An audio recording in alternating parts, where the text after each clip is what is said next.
Welcome to Revelation Unraveled.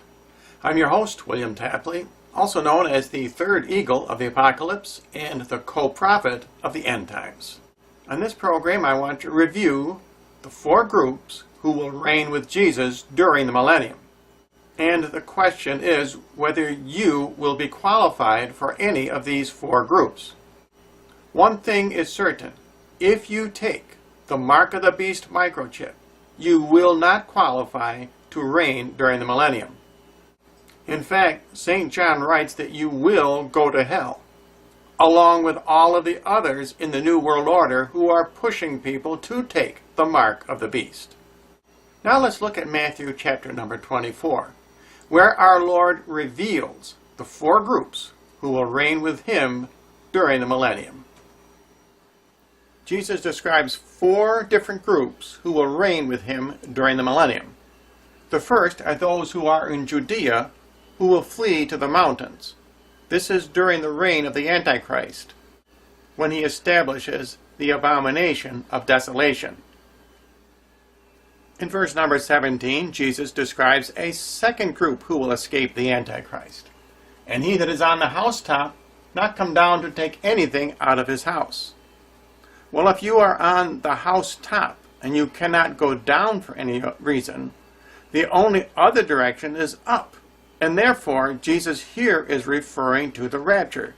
And in verse number 18, Jesus refers to a third group who will escape the Antichrist. Neither let him who is in the field go back to take his cloak.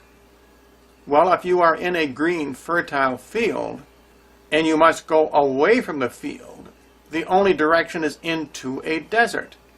And here Jesus is talking about the Catholics, who will escape the Antichrist with Mary and flee into the wilderness. In verse number 19, Jesus talks about a third group. And woe to them that are with child or nursing in those days. The key word here is woe, because Jesus is talking about the martyrs. Thus we see Jesus talk about four different groups: the converted Jews, the raptured Protestants, the protected Catholics, and the holy martyrs. These are the four groups who will reign with Jesus during the 1,000-year reign of peace.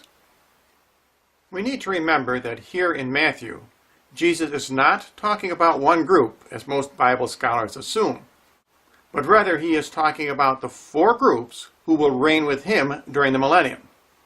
St. Matthew's account in the Olivet Discourse is not the same as the account in St. Mark or in St. Luke. St. Mark and St. Luke's account had a near-time fulfillment. That is, when Titus besieged Jerusalem and the early Christians had to flee. But St. Matthew is talking about the end times fulfillment of Jesus' words. In other words, the times we are living in today. Now in Revelation chapter number 11, St. John talks about these exact same four groups and in the exact same order. In verse number 18 he says, "And that you should give reward to your servants." The servants are the converted Jews, and the prophets are the raptured Protestants. If there's one thing I've learned on this series of programs, is that Protestants are far more interested in prophecy than Catholics are. The third group are the saints, and these are the protected Catholics. And there's no doubt that Catholics are far more interested in Mary and the saints than Protestants. And the fourth group are the holy martyrs, and those who fear your name. Thus we see, if you want to escape the Antichrist, you need to belong to one of the three groups I've been talking about, either the converted Jews, the raptured Protestants, or the protected Catholics. In the book of Revelation, St. John enumerates 12 characteristics for each of these groups. Be sure to read the book of Revelation so that you can understand which of these groups you may belong to. But don't forget, Jesus may want you to follow him to the cross. He may ask you to be a martyr in his name. Either way, whether you are in one of the three protected groups or in the group of holy martyrs, you will join with Jesus during the millennium, and you will survive the reign of the Antichrist. And if you need more information, simply write to the address you see on your screen.